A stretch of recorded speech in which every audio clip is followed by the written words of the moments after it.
السلام علیکم عزیز طلباء و طالبات، آپ سب کیسے ہیں؟ آج ہم اپنے سبق نمبر 5 کا آغاز کر رہے ہیں، جس کا نام ہے نصوح اور سلیم کی گفتگو۔ اس سے پہلے کہ ہم اپنے سبق کا آغاز کریں، ہم اس کے مصنف کے بارے میں جاننا چاہیں گے۔ مصنف کا تعارف کے بارے میں جاننا بہت ضروری ہے آپ کے لیے۔ اس کے بعد پھر ہم اپنے سبق کا آغاز کریں گے۔ مصنف ہیں، جیسا کہ بورڈ کے اوپر بھی آپ کو لکھا دکھائی دے رہا ہے، ڈپٹی نذیر احمد دہلوی۔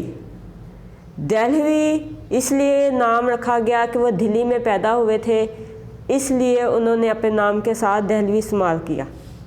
اردو ناول نگار، پہلے ناول نگار ہیں۔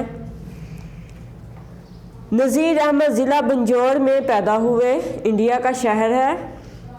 والد کا نام مولوی سعادت علی تھا۔ ڈپٹی نذیر احمد کے والد کا نام مولوی سعادت علی تھا۔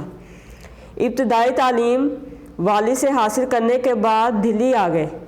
ابتدائی تعلیم گھر میں اپنے والد سے حاصل کی، اس کے بعد وہ دہلی میں آ گئے۔ مولوی عبدالحق کے شاگرد رہے۔ مولوی عبدالحق کون ہے؟ بابا اردو جنہیں کہا جاتا ہے، ان کے شاگرد رہے۔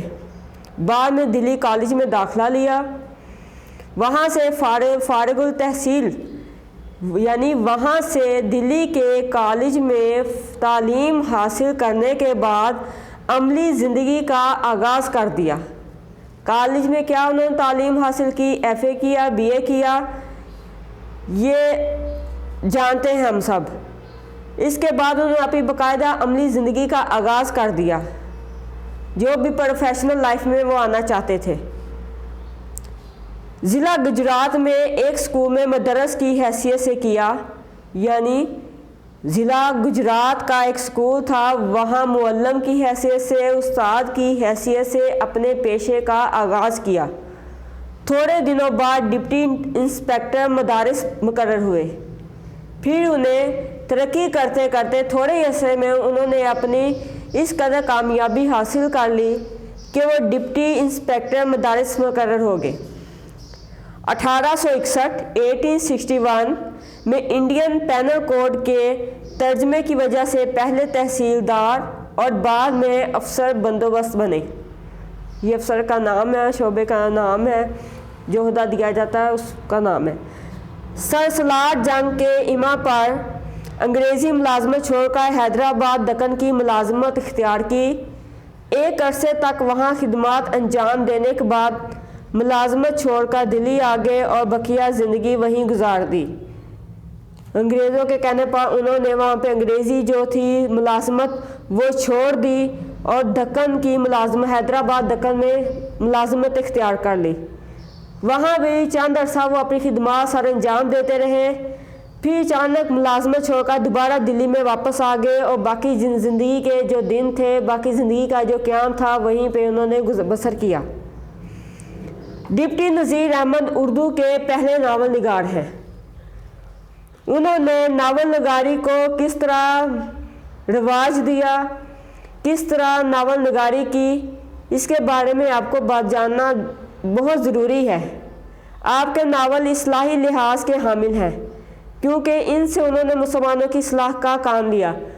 ڈپٹی نذیر احمد نے جتنے بھی ناول اردو میں لکھے وہ انہوں نے اصلاحی ناول لکھے، اور اصلاح زیادہ تر ان کے ناولوں کا جو موضوعات تھا وہ عورتوں کی تعلیم و تربیت تھی۔ انہوں نے عورتوں کی اصلاح کرنے کا بیڑا اٹھایا تھا۔ اپنے ناولوں میں انہوں نے نسوات یعنی عورتوں کو مخاطب کیا، اور بیٹی کی حیثیت سے، بیٹی کی حیثیت سے، بہو کی حیثیت سے، بہن کی حیثیت سے، ساس کی حیثیت سے مختلف قسم کے کردار پیش کر کے انہوں نے عورت کے کردار کو ثابت کرنے کی کوشش کی، عورت کی تعلیم و تربیت کو سنوارنے کی کوشش کی، تاکہ ایک عورت جو ہے وہ معاشرے میں اپنے کردار کو اپنی اچھی تربیت کے ساتھ نبھا سکے۔ اگرچہ ڈپٹی نذیر احمد کی مقصد پسندی نے ناول کے فن کو کسی حد تک متاثر کیا، لیکن یہ مقصدیت ان کے اسلوب بیان کی لطافت اور چاشنی کو ختم نہیں کرتی۔ ان کی زبان علمی بھی ہے اور عوامی بھی ہے۔ ڈپٹی نذیر احمد نے ناول نگاری میں جو زبان استعمال کی وہ علمی بھی ہے، ادب سے تعلق بھی رکھتی ہے اور عوام سے تعلق بھی رکھتی ہے، یعنی علمی زبان بھی استعمال کی اور عوامی بھی، جس کو پڑھ کر یا سن کر ہر خاص و عام کو ان کی کہی ہوئی بات آسانی سے سمجھ میں آ جاتی ہے، اور وہ جو پیغام دینا چاہتے ہیں، جو اصلاح کرنا چاہتے ہیں، اس سے عورتوں کو اپنی تربیت کرنے میں، اپنی اخلاقیات کو سنوارنے میں بڑی مدد ملتی ہے۔ معاشرتی لطافتوں کے آئینہ دار محاوروں کا استعمال انہیں ملکہ حاصل ہے۔ انہوں نے مختلف محاورات اپنی زبان میں استعمال کر کے اپنی تحریر کو بہت فن بخشا ہے، بہت خوبصورتی بخشی ہے۔ اس کے ساتھ ساتھ محاورات کا مقصد ان کا جو تھا وہ اپنی ناول نگاری میں چاشنی پیدا کرنا اور عورتوں کی تربیت کرنا تھا۔ خاص طور پر ان کی مخصوص زبان مکالموں اور محاوروں کے وہ استاد مانے جاتے ہیں۔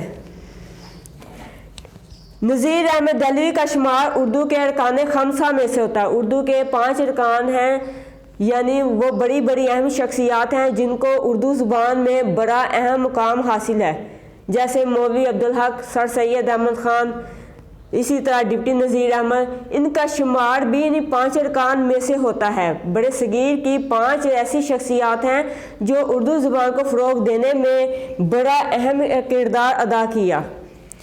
آپ اردو کے پہلے ناول نگار ہیں۔ آپ کے ناولوں میں مرات العروس، آپ بچوں غور سے سنو گے تو آپ کو پتہ چلے گا کہ زیادہ تر ناول جو ہیں وہ عورتوں کے نام سے ہی منسوب ہے۔ مقصد ان کا جو ناول لکھنے کا تھا وہ عورتوں کی تعلیم و تربیت کرنا، ان کی اخلاقیات کو سنوارنا، تاکہ وہ مختلف معاشرے میں جو عورت کا کردار ہوتا ہے، چاہے بہن کا ہو، بیٹی کا ہو، بہو کا ہو، بیوی کا ہو، ساس کا ہو، وہ اپنے کردار کو معاشرے میں اچھے طریقے سے نبھا سکے اور معاشرے کی اچھی اور آئندہ آنے والی نسلوں کی اچھی تعلیم و تربیت کر سکے۔ مرات العروس، بنات النعش، توبۃ النصوح، فسانہ مبتلا اور ابن وقت، یہ زیادہ تر ان کے مشہور ناول ہیں۔ اس کے علاوہ اور بھی بہت سے ناول ہیں، لیکن جن ناولوں کو زیادہ شہرت ملی وہ ناول یہ ہیں۔ 1912 میں ان کا انتقال ہوا اور دلی ہی میں وہ مدفون ہے۔ یہ تھا بچوں ڈپٹی نذیر احمد دہلوی۔ دہلوی دلی میں پیدا ہوئے تھے، اس لیے انہوں نے اپنے نام کے ساتھ دہلوی لکھا۔ یہ تھا ان کا مختصر سا تعارف۔ امید ہے کہ جو آپ کو پڑھایا گیا، سمجھایا گیا ہے، اس کے بارے میں آپ کو سمجھ بھی آ گیا ہوگا۔ کوشش کریں اگر آپ ڈپٹی نذیر احمد کے ناول پڑھنا چاہتے ہیں تو آپ پڑھ سکتے ہیں۔ انشاءاللہ کل نئے سبق کے ساتھ ڈپٹی نذیر احمد کا ناول ہے نصوح اور سلیم کی گفتگو، جو توبۃ النصوح میں سے ہی ماخوذ کیا گیا ہے، اس کے بارے میں پڑھیں گے اور اس کے ساتھ ساتھ اخلاقیات کو بھی سنوارنے کی کوشش کریں گے۔ امید ہے کہ آپ کو اس سے ایک سبق حاصل ہوگا۔ کل تک کے لیے اجازت۔ اوکے، اللہ حافظ۔